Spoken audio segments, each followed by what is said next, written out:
नेपाळमध्ये निसर्गानं अक्षरशः कहर केलाय। पावसाचा थेंबही नसताना अचानक आलेल्या महापुरानं संपूर्ण नदी खोरं उद्ध्वस्त केलं। ग्लेशियरचा हजारो टन बर्फ, दगड आणि मातीचा ढिगारा नदीत कोसळला आणि काही मिनिटातच पाण्याची प्रचंड लाट तयार झाली। गाव, पूल, रस्ते, बाजारपेठा आणि जलविद्युत प्रकल्प अक्षरशः वाहून गेले। या प्रलयाचा फटका भारतालाही बसला असून शेकडो पर्यटक बेपत्ता आहेत। पाहुयात नेपाळच्या या जलप्रलयामागचं नेमकं कारण काय? खरंच यामागे चीनच्या कूटनीतीच्या राजकारणाचा चेहरा दडलाय का? आणि भारतासमोर आता कोणता धोका निर्माण झालाय? पाहुयात रिपोर्ट।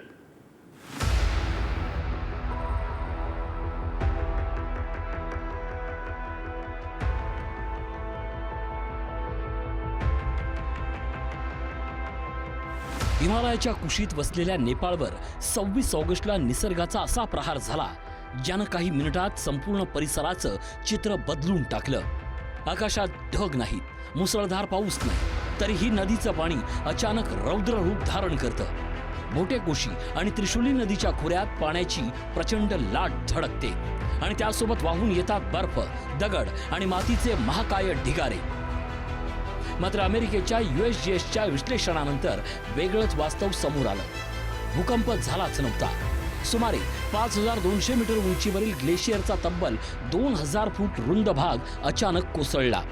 हा बर्फ, दगड आणि मातीचा प्रचंड ढिगारा नदीच्या उपनदीत कोसळला आणि त्यातून निर्माण झाला डेब्रिस फ्लो। हीच पाण्याची आणि माती दगडाची प्रचंड लाट भोटेकोशी आणि त्यानंतर त्रिशूली नदीतून वेगानं खाली आली।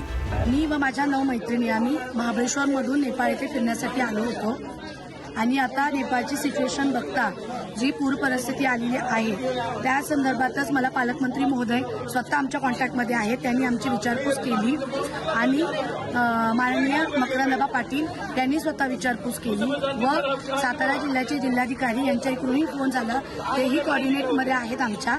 आम्ही इथे खूप सुखरूप आहोत। आम्ही पोखरा शहरामध्ये आहोत आणि सुखरूप आहोत। परिणाम इतका भीषण होता की रसुवा, नवाकोट आणि धादिंग जिल्ह्यातील अनेक भाग अक्षरशः उद्ध्वस्त झाले। सॅप-फ्रुबेसी, तिमुरे, धुंचेसह अनेक वस्त्यांमध्ये घरं, बाजारपेठा, वाहनं आणि पुलं वाहून गेले। काही ठिकाणी पुराचं पाणी नदीच्या नेहमीच्या पातळीपेक्षा तब्बल 80 मीटरपर्यंत वर पोहोचल्याचं सांगण्यात येत आहे। या प्रलयाचा मोठा फटका नेपाळच्या जलविद्युत प्रकल्पांनाही बसलाय। रसावगडी, संजेनखोला आणि अप्पर त्रिशूली 3A यासारख्या प्रकल्पाचं मोठं नुकसान झालंय। शेकडो मेगावॅट वीज निर्मिती क्षमतेवर त्याचा परिणाम झालाय। आता प्रश्न असा आहे की या महापुराचा भारताशी संबंध काय?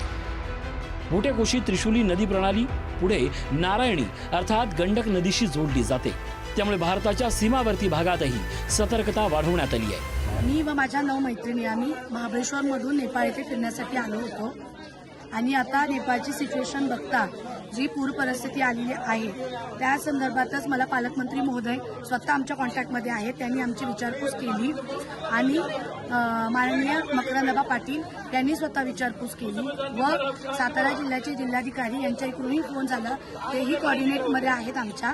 आम्ही इथे खूप सुखरूप आहोत। आम्ही पोखरा शहरामध्ये आहोत आणि सुखरूप आहोत।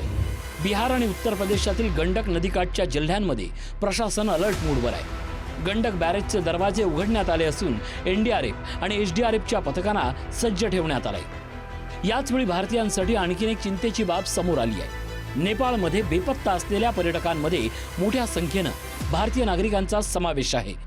कैलास मानसरोवर यात्रेसाठी गेलेल्या अनेक यात्रेकरूंचा संपर्क तुटला आहे। 45-45च्या 2 बस आपल्या महाराष्ट्रातल्या टुरिस्ट जे आहेत, पर्यटक आहेत, त्यांच्या ठिकाणी गेल्यात अशी माहिती आमच्याकडे आलेली आहे।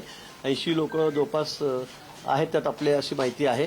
आम्ही त्यांचा शोध घेतोय, त्यांच्याशी संपर्क करण्याचा सतत आम्ही प्रयत्न करतो आहोत। तिकडच्या सरकारशी सुद्धा आमचा केंद्र सरकारचा संपर्क सुरू आहे। माननीय मुख्यमंत्री महोदय स्वतः त्यात लक्ष घालतायत। भारतीय दूतावासाकडून हेल्पलाईन सुरू करण्यात आली आहे। पंतप्रधान नरेंद्र मोदी यांनी नेपाळचे पंतप्रधान बालेंद्र शाह यांच्याशी संवाद साधून मदतीचं आश्वासन दिलंय। There are 288 Indian nationals who remain uncontactable.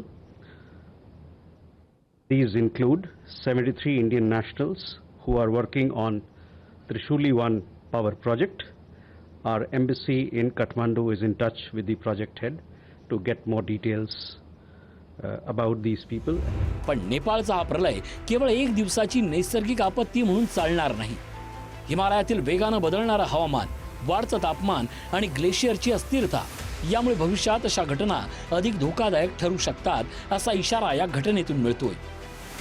पावसाशिवाय आलेला हा महापूर, काही मिनिटात झालेली प्रचंड हानी आणि त्याचा भारताच्या नदी प्रवाहावर होणारा परिणाम.